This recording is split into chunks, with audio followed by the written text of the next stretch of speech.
കർത്താവായ യേശുക്രിസ്തുവിന്റെ അത്ഭുത നാമത്തിന് സ്തുതി. സഹോദരൻ ജോയ് തോമസിന്റെ സന്ദേശങ്ങളിൽ നിന്നും പരിഭാഷപ്പെടുത്തിയ പ്രഭാത ധ്യാനത്തിലേക്ക് ഏവർക്കും സ്വാഗതം.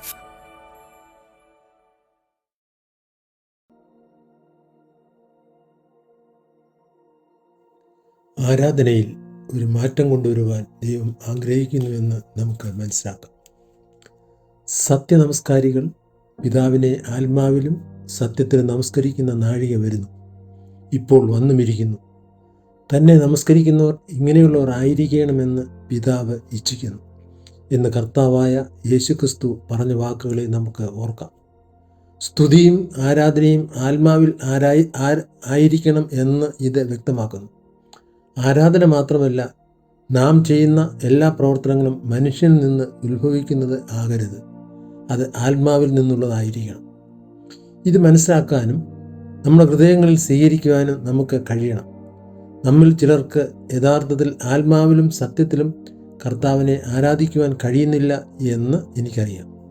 ഈ സത്യം നമ്മുടെ ഹൃദയത്തിൽ സ്വീകരിച്ച് സ്വയം താഴ്ത്തുന്നു എങ്കിൽ മാത്രമേ ദൈവത്തിന് നമ്മെ സഹായിക്കുവാൻ കഴിയൂ. അല്ലെങ്കിൽ നാം നമ്മുടെ അവസ്ഥയിൽ തന്നെ തുടരും. എന്നാൽ നാം താഴ്മയോടെ ദൈവമുൻപാകെ വരുന്നുവെങ്കിൽ ദൈവം നമ്മെ സഹായിക്കും. ബാബിലോണിനെക്കുറിച്ച് സംസാരിക്കുമ്പോൾ നാം മനസ്സിലാക്കേണ്ട ഒരു കാര്യം, അതെല്ലാം മനുഷ്യനിൽ നിന്ന് ഉത്ഭവിച്ചതാണ്. അവിടെ ഒരു മതപരമായ പ്രവർത്തനമുണ്ട്. അതെല്ലാം തന്നെ മനുഷ്യനിൽ നിന്ന് ഉത്ഭവിച്ചതാണ്. ദൈവം ഇത് വളരെ വ്യക്തമായി നമുക്ക് കാണിച്ചു തരുവാൻ ആഗ്രഹിക്കുന്നു. നമ്മുടെ സ്വയപരിശ്രമത്താൽ നമുക്ക് ഒരിക്കലും ദൈവത്തിലേക്ക് എത്തുവാൻ കഴിയുകയില്ലെന്ന് നമുക്ക് മനസ്സിലാക്കാം. ആത്മീയ കാര്യങ്ങളിൽ നമുക്ക് ഒരിക്കലും അങ്ങനെ ദൈവത്തെ സമീപിക്കുവാൻ കഴിയുകയില്ല. അതിനായി നാം ദൈവത്തിൻ്റെ ആത്മാവിൽ ആശ്രയിക്കേണ്ടതുണ്ട്. കർത്താവായ യേശുക്രിസ്തുവിൽ ആശ്രയിക്കേണ്ടതുണ്ട്. ഈ ദിവസങ്ങളിൽ ദൈവം നമ്മെ സഹായിക്കുന്നതിനായി ദൈവമുഖം കണ്ണുനീരോടെ അന്വേഷിക്കേണ്ടത് അത്യാവശ്യമാണ്. യഥാർത്ഥത്തിൽ കർത്താവിനെ അന്വേഷിക്കാതെയും തൻ്റെ വിലയേറിയ വചനത്തിൻ്റെയും ദൈവാത്മാവിൻ്റെയും സഹായമില്ലാതെയും പ്രിയരെ, ഈ ദിവസങ്ങളിൽ നമുക്ക് ദൈവത്തിലേക്ക് ഒന്നും കൊണ്ടുവരുവാൻ കഴിയുകയില്ല. എന്നാൽ ബാബിലോണിനെ നോക്കുമ്പോൾ അതെല്ലാം മനുഷ്യനിൽ നിന്നാണ് ഉത്ഭവിച്ചിരിക്കുന്നത്. ഇത് കാണുവാൻ ദൈവം നമ്മെ സഹായിക്കട്ടെ. തുടർന്ന് ബാബിലോണിനെക്കുറിച്ച് ചിന്തിക്കുമ്പോൾ പഴയ നിയമത്തിൽ നമുക്കൊരു ഉദാഹരണം കാണുവാൻ കഴിയും. യോശുവയുടെ പുസ്തകം 7-ാം അധ്യായത്തിൽ നാം അത് വായിക്കുന്നു. ഇസ്രായേൽ മക്കൾ കനാൻ ദേശത്തേക്ക് പ്രവേശിച്ചതിനെ തുടർന്ന് അവർക്ക് ഹായി പട്ടണത്തോടെ ഒരു യുദ്ധം ചെയ്യേണ്ടി വന്നു. ആ യുദ്ധത്തിൽ അവർ ആദ്യം പരാജയപ്പെട്ടു എന്ന് നമുക്ക് അറിയാം. അതിന് കാരണം പാളയത്തിൽ ഒരു വ്യക്തി ചെയ്ത പാപമായിരുന്നു.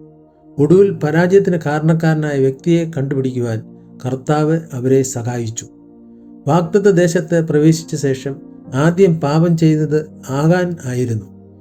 7-ാം അധ്യായത്തിൻ്റെ 21-ാം വാക്യത്തിൽ നാം അതിനെക്കുറിച്ച് വായിക്കുന്നു.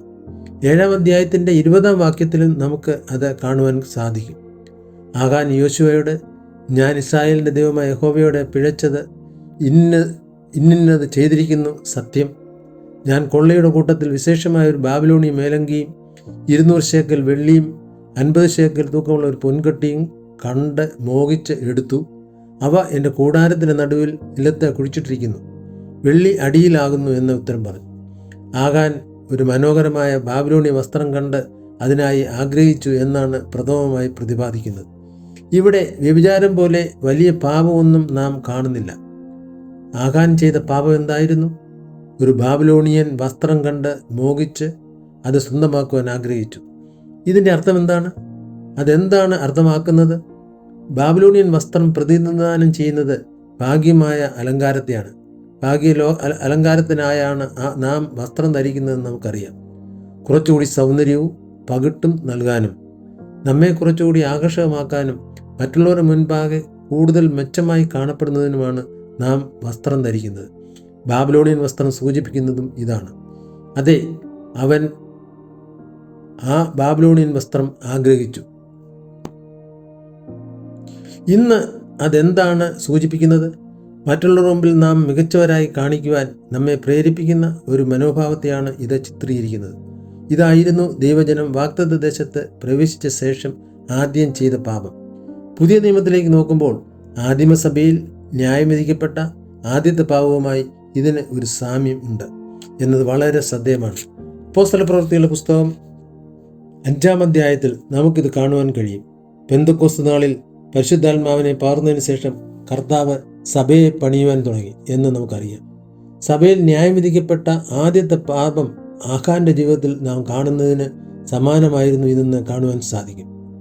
അനന്യാസ്, സഫീറ എന്നീ ദമ്പതികളെക്കുറിച്ച് നാം അപ്പോസ്തല പ്രവൃത്തികൾ 5-ാം അധ്യായത്തിൽ കാണുന്നു. അവരുടെ പാപം യഥാർത്ഥത്തിൽ എന്തായിരുന്നു? അവർ ദൈവത്തിൻ്റെ പരിശുദ്ധാത്മാവിനോട് വ്യാജം പറഞ്ഞു. അതായിരുന്നു അവർ ചെയ്ത പാപം. ഇത് നാം സൂക്ഷ്മമായി നിരീക്ഷിച്ചാൽ കാര്യങ്ങൾ കൂടുതൽ വ്യക്തമായി കാണുവാൻ കഴിയും. ദൈവത്തോട് വേണ്ടത്ര സ്നേഹം അവർക്കില്ലായിരുന്നു എന്നാണ് ഇത് വെളിവാക്കുന്നത്. ദൈവത്തിനായി സകലവും നൽകുന്ന സ്നേഹം അവരില്ലായിരുന്നു എങ്കിലും എല്ലാവരും ചെയ്യുന്നത് കണ്ട് അവർ പൂർണ്ണ ഹൃദയത്തോടെ കർത്താവിനെ സ്നേഹിക്കുന്നവരായി മറ്റുള്ളവർക്ക് മുൻപിൽ പ്രദർശിപ്പിക്കാൻ ആഗ്രഹിച്ചു. അപ്പോസ്തല പ്രവൃത്തികൾ 5:1 മുതൽ 2 വരെയുള്ള വാക്യങ്ങളിൽ, എന്നാൽ അനന്യാസ് എന്ന പേരുള്ള ഒരു പുരുഷൻ തൻ്റെ ഭാര്യയായ സഫീറയോട് കൂടെ ഒരു നിലം വിറ്റു. ഭാര്യയുടെ അറിവോടെ വിലയിൽ കുറെ എടുത്തു വെച്ച് ഒരംശം കൊണ്ടുവന്ന് അപ്പോസ്തലന്മാരുടെ കാൽക്കൽ വെച്ചു എന്ന് കാണുന്നു. ദൈവത്തിനായി പൂർണ്ണമായും ഏൽപ്പിച്ചു കൊടുക്കുവാൻ അവർക്ക് മനസ്സിലായിരുന്നു. എങ്കിലും പൂർണ്ണമായും കൊടുത്തതുപോലെ അവർ നടിച്ചു. അവർ ദൈവത്തിന് എല്ലാം നൽകിയതുപോലെ മറ്റുള്ളവരുടെ മുമ്പിൽ പ്രദർശിപ്പിച്ചു. എല്ലാ അഭിനയങ്ങളെയും കപടങ്ങളെയും ദൈവം വെറുക്കുന്നു. ഇതാണ് ബാബിലോണിയൻ വസ്ത്രം. നാം ദൈവത്തെ യഥാർത്ഥത്തിൽ സ്നേഹിക്കാത്തപ്പോഴും തന്നെ സ്നേഹിക്കുന്നെന്ന് കാണിക്കുന്ന ഒരു പ്രവണത പലപ്പോഴും നമ്മിലുണ്ട്. ഇതിനെക്കുറിച്ച് നാം വളരെ ശ്രദ്ധയുള്ളവരായിരിക്കണം. വാസ്തവത്തിൽ ഇങ്ങനെയുള്ള വളരെയധികം കാര്യങ്ങളുണ്ട്. നമ്മുടെ ജീവിതത്തിൽ ഇതുപോലുള്ള നിരവധി മേഖലകൾ കണ്ടേക്കാം. നമുക്ക് പല വിധത്തിൽ മനുഷ്യരുടെ മുമ്പിൽ പ്രത്യക്ഷപ്പെടാം. മറ്റുള്ളവരുടെ മുമ്പിൽ നമ്മുടെ ജീവിതം മികച്ചതായി കാണിക്കാം. എന്നാൽ അതേസമയം ആന്തരികമായി നമ്മുടെ ജീവിതം ഭാഗ്യമായി കാണപ്പെടുന്നതിൽ നിന്ന് തികച്ചും വ്യത്യസ്തമായിരിക്കാം. ഇതാണ് ബാബിലോണിൻ്റെ തത്വം എന്ന് നമുക്ക് മനസ്സിലാക്കാം. നാം നമ്മുടെ ജീവിതത്തെ പരിശോധിക്കണമെന്ന് ദൈവം ആഗ്രഹിക്കുന്നു. ആന്തരികമായി സഫീറയും അനന്യാസും മറ്റുള്ളവരെ പോലെ ആയിരുന്നില്ല. എന്നാൽ മറ്റുള്ളവരെ പോലെ കാണപ്പെടുന്നതിനായി അവർ അങ്ങനെ അഭിനയിച്ചു. അവർ മനുഷ്യനിൽ നിന്ന് വരുന്ന സ്വീകാര്യതയും അപ്പോസ്തലന്മാരുടെ അഭിനന്ദനവും ആഗ്രഹിച്ചു. സഭയിൽ വരുമ്പോൾ അവരിൽ ആന്തരികമായി ഇല്ലാത്തതിനെ ഭാഗ്യമായി പ്രദർശിപ്പിച്ചു. ഇത് വലിയ അപകടകരമായ പ്രവണതയാണ് എന്ന് നാം ഓർക്കണം. ഇതിനെ ദൈവം വെറുക്കുന്നു. ഈ ആത്മീയ അഭിനയത്തെ ദൈവം ന്യായം വിധിച്ചു. ബാബിലോണിനെ ദൈവം ന്യായം വിധിക്കും എന്ന് നമുക്ക് ഓർക്കാം. അതാണ് ബാബിലോണിൻ്റെ തത്വം. അതാണ് ബാബിലോണിൻ്റെ ആത്മാവ്. ദൈവജനമേ, നാം ഇതിൽ നിന്നും മോചിതരാകേണ്ടതുണ്ട്. ദൈവം നമ്മെ സഹായിക്കട്ടെ എന്ന് നമുക്ക് പ്രാർത്ഥിക്കാം.